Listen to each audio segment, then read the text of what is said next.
So, talking about your childhood, I didn't hear a lot of music in your childhood. When did music kind of happen to you?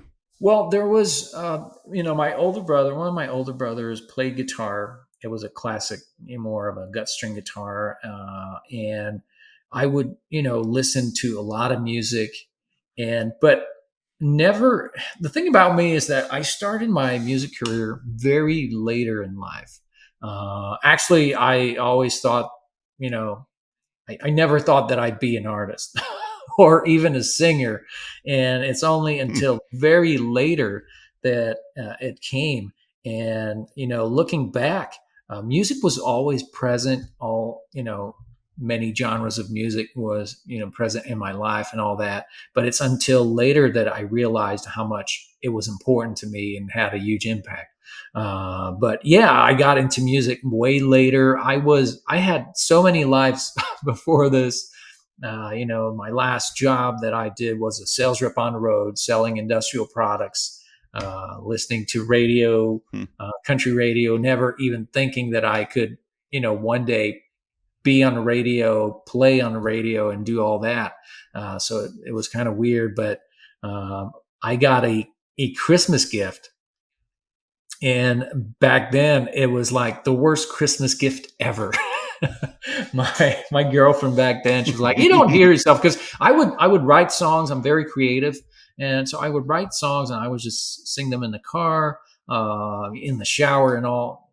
And she was like, "You're not hearing yourself." So she gave me this gift, which was a demo session in a studio to cut one of my songs, and I thought it was the worst gift ever because I wasn't I never thought I'd be an artist. I was like, no, that's never going to happen.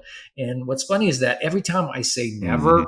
it always happens. I was like, I'm never going to be a waiter. I was a waiter. I'm never going to be a sales rep on the road. I was Hmm. a sales rep on the road. I'm never going to have kids. I have two wonderful kids that I adore. I'm never going to be an artist.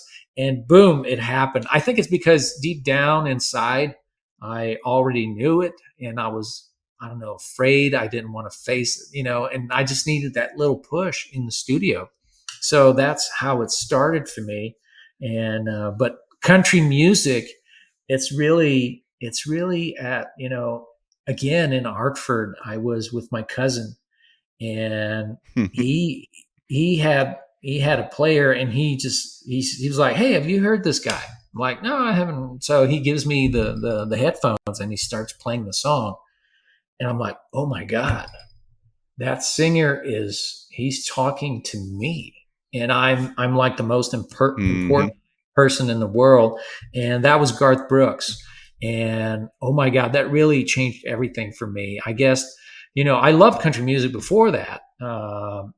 Dolly, Kenny, Hmm. John Denver, Cash, and all that, Right. and all the other acts. But I guess, like I said earlier, I needed to go through more stuff and realize things and connect the dots to fully Hmm. understand and grasp what country music was about. And that's when it happened, when it switched, where, oh my God, I love this.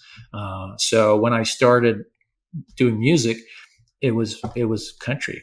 So yeah, I went in the studio, and I was like, okay, let's be done with this. And I'm like, let's do a country rock song. I'll be there rocking and rolling. That was a song that I had written. I was like, let's do this so that, the players, everybody has fun. I wasn't going there to cut a hit song. It was really for everybody to have fun. And Hmm. as soon as I started singing, they were like, wait a minute, who are you? Where do you come from? I mean, you should be in Nashville. This sounds like Nashville, man. And they were really Hmm. impressed. And it kind of like, oh no, no, no, let's be done with it. But that day in the studio, I felt at peace with myself, listening back to the track, going back home Hmm.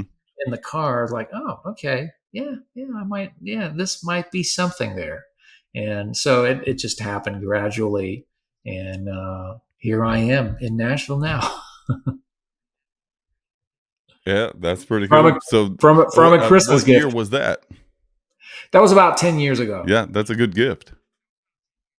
10 Yeah, years. So, I mean, yeah. you weren't that old 10 years ago.